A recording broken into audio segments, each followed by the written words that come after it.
Allez, bonjour à tous, j'espère que vous allez bien. Aujourd'hui, on fait une analyse de Pepcoin. On fera une analyse technique assez complète. On verra s'il y a des opportunités sur le long terme pour se positionner. On verra également sur du court moyen terme si on peut faire de la continuation de tendance, sur quel niveau on est, quels sont des targets réalistes qu'on pourra aller chercher. Également, si on fait un nouvel attache, quels sont des targets qu'on pourrait également aller chercher. Voilà, c'est un projet qui fait pas mal parler de lui. Donc, c'est pour ça que je fais cette analyse aujourd'hui. Bon, d'un point de vue fonda, ça reste un projet assez connu. On sait qu'il ne sert pas à grand chose, voire à rien du tout, hein. C'est similaire à Dogecoin, à Shiba, c'est un même coin, hein, ce qu'on appelle une blague, d'accord. Et voilà, il n'a aucune utilité. Ils disent clairement. Roadmap pour la phase 1 même, Vibe and Hold et même Takeover. Bon voilà, c'est clairement, voilà, ils précisent que c'est un meme coin, c'est une blague tout simplement, et c'est vraiment la communauté qui fait maintenir ce genre de projet. Maintenant en fait, l'avantage de ce genre de projet, c'est la token mix. En fait, vu que c'est une blague, il n'y a pas derrière d'équipe, il n'y a pas de fondation, il n'y a rien, voilà. Donc la distribution de jetons, il n'y a pas de période de blocage, il n'y a pas de période de déblocage, etc., etc. Donc voilà, no tax, no bullshit, it's simple, etc. Voilà, c'est très simple. Tous les tokens sont mis à disposition, d'accord. Il y a le max supply est atteint, d'accord. Il y aura pas d'inflation. Tous les jetons sont débloqués. Et c'est vrai que, d'un point de vue tokenomics, c'est une excellente tokenomics, d'accord, puisque on n'a pas des investisseurs privés, on n'a pas ce genre de personnes. Et voilà, tous les jetons sont mis en circulation. Donc, ce qui fait que, voilà, il va pas y avoir, on sait qu'il va pas y avoir d'inflation, il va pas y avoir de déblocage de jetons. Et c'est vrai que, c'est, d'un point de vue tokenomics, c'est une bonne tokenomics. Maintenant, voilà, derrière le projet, comme je dis, il y a rien. Est-ce que c'est pour ça qu'on ne peut pas en acheter, d'accord? Ça peut être, il y en a, ils se disent, j'achète pas de Dogecoin, j'achète pas de Shiba, parce que d'un point de vue fonda, il y a rien. Maintenant, voilà, comme je dis, je pense que la plupart des gens qui sont ici, ils sont pour faire de l'argent.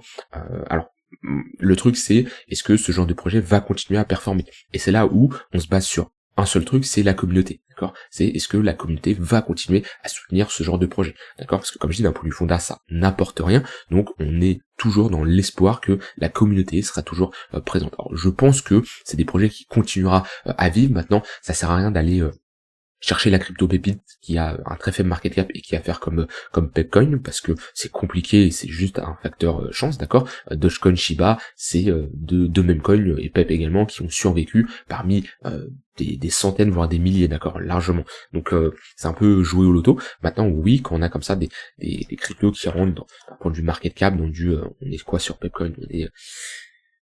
on est 30e quand même, 3 milliards de capitalisation boursière.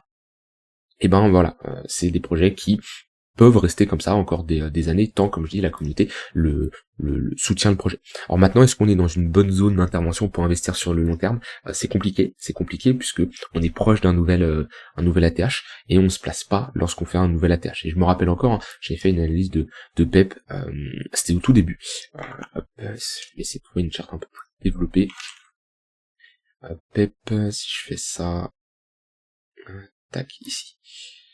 Je me rappelle, c'était au tout début du projet, où le projet avait très bien performé, d'accord, on avait fait un x16, x17, et j'avais fait la vidéo, c'était peut-être par ici, je sais pas au top, hein, mais c'était globalement par ici de mémoire, je crois que c'était par là.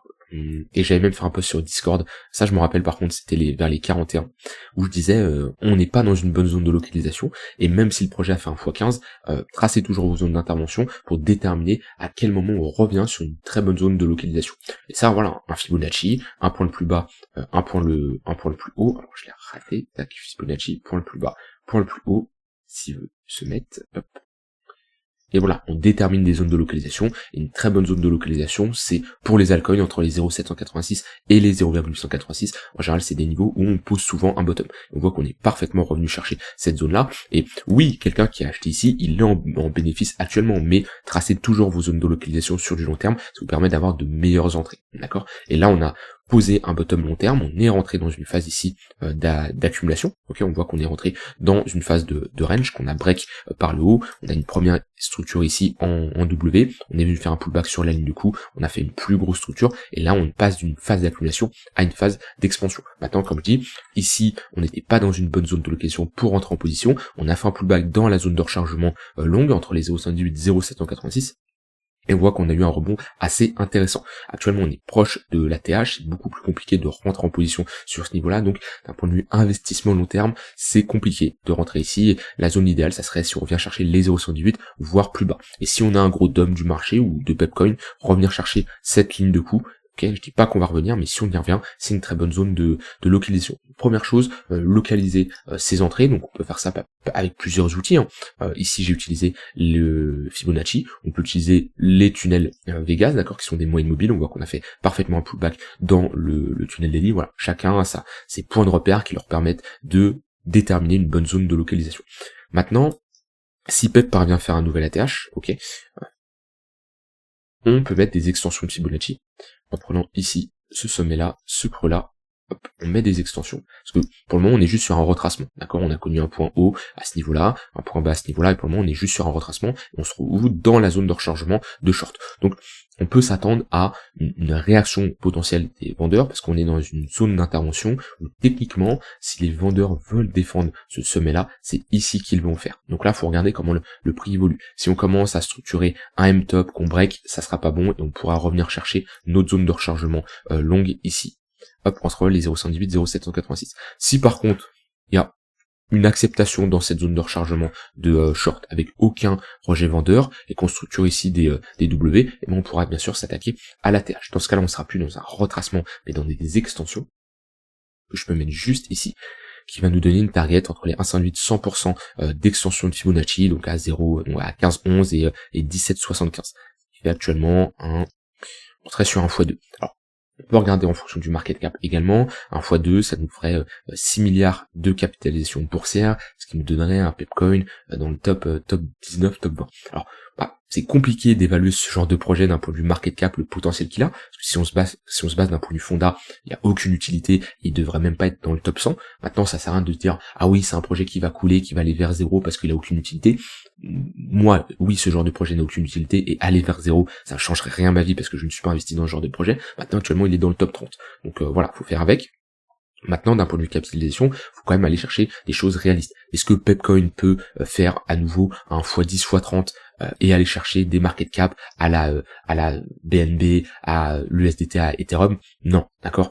Faut que ça soit un minimum réaliste. Et là, déjà, si on fait un x10, on vient dans le top 6 de CoinMarketCap. Bon, oui, c'est un projet c'est la communauté qui le fait vivre. Maintenant, je pense que ça serait un projet qui serait, j'allais dire surévalué. Il est déjà surévalué au vu de son utilité, mais faut aller chercher quand même des targets réalistes, et avoir un Pepcoin qui a un 30 milliards de market cap, non, il y a très peu de chances. Donc avoir un x10 à partir de ce niveau-là, c'est compliqué, voire presque impossible, au vu du market cap qu'il a déjà. Maintenant, voilà, aller chercher là à nouveau un x2, sa zone d'extension entre les 1,8 et 100% d'extension, oui, voilà, il arrive dans le top 30, il peut y avoir une zone, un moment d'euphorie où on va chercher le top 20. Alors, c'est pas pour ça que je vais investir dessus, parce que ça ne m'intéresse pas d'investir dans ce genre de projet, même si je comprends qu'il y en a qui investissent parce que ils se disent qu'il y a un potentiel, donc juste d'un point de vue communautaire, et c'est le genre de projet qui peut, avec la hype, avec une altcoin season bien performée, parce que les gens s'intéressent toujours à ce genre de projet hyper spéculatif. Voilà, mais je comprends le raisonnement de certaines personnes qui investissent là-dessus. Là-dessus, il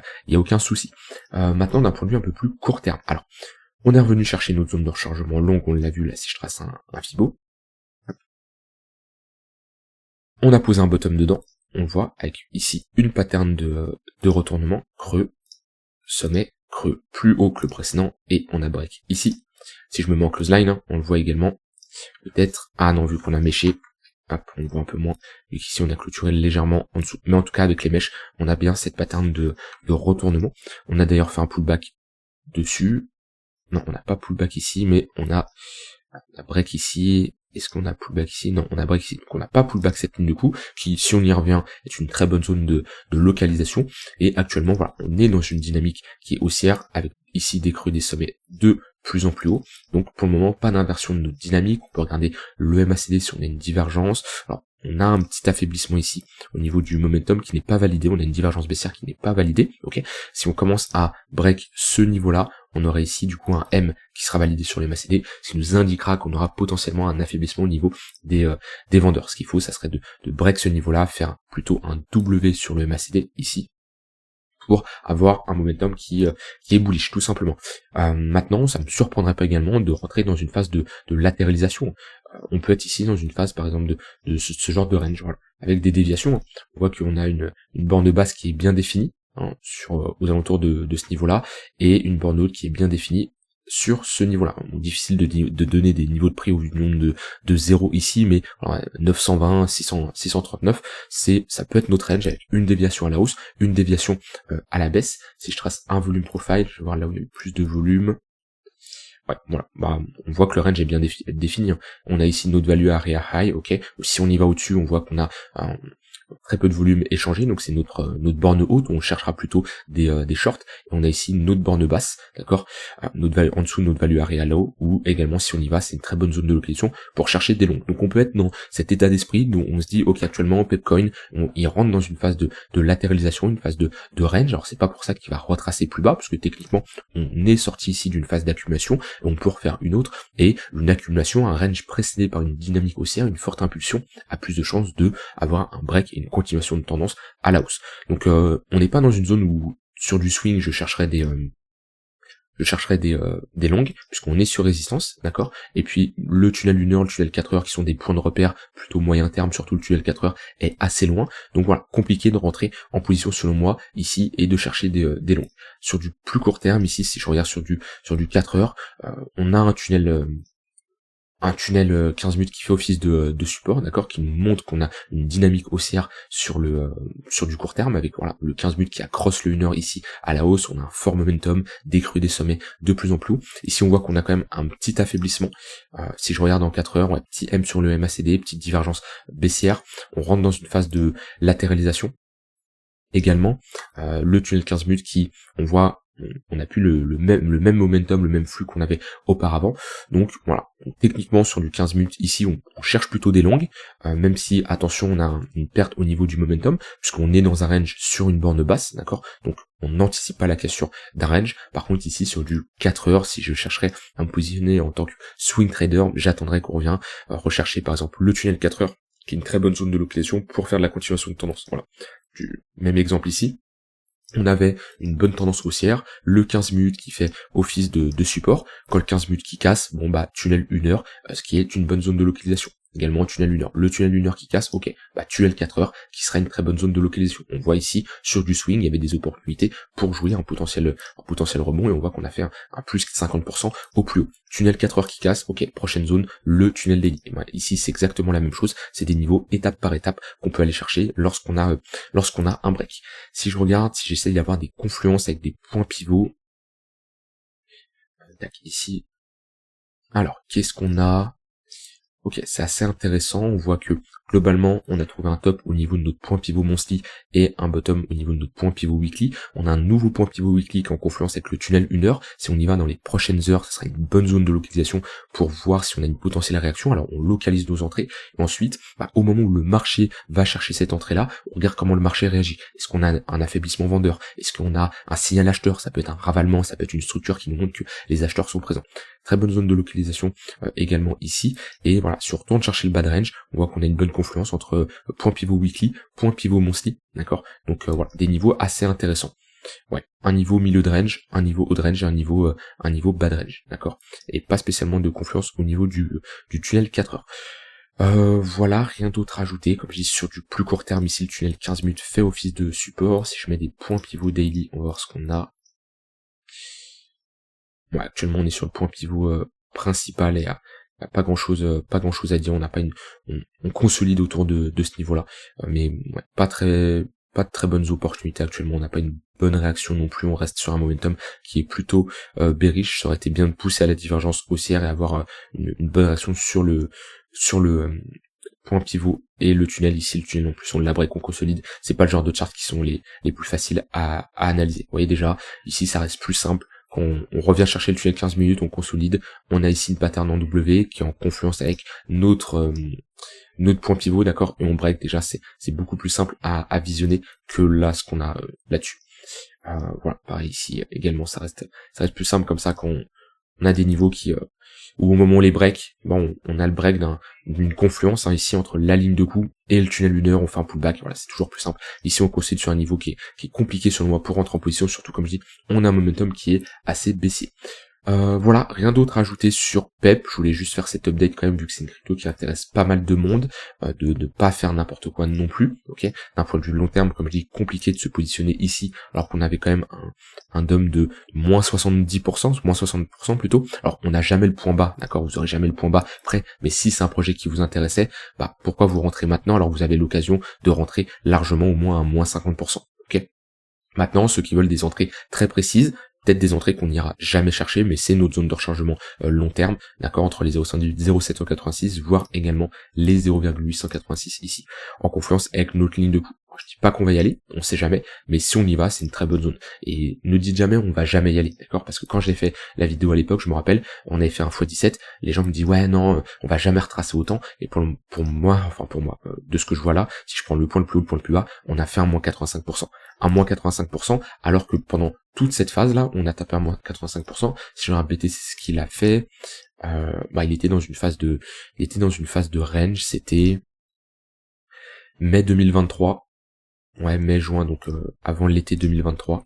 Si je regarde BTC, ouais, voilà, il était dans cette phase de range. Donc le BTC, il a pris que moins 15-20%. On voit qu'on a un Pepcoin qui a pris moins 80%. Et même quand le BTC a commencé à repump, là, vers octobre, c'était octobre, bon, il a pump, mais c'était pas non plus incroyable. Donc on voit que il peut y avoir ce genre de décorrélation. On peut avoir une crypto qui corrige alors qu'on a un BTC qui pump, et inversement.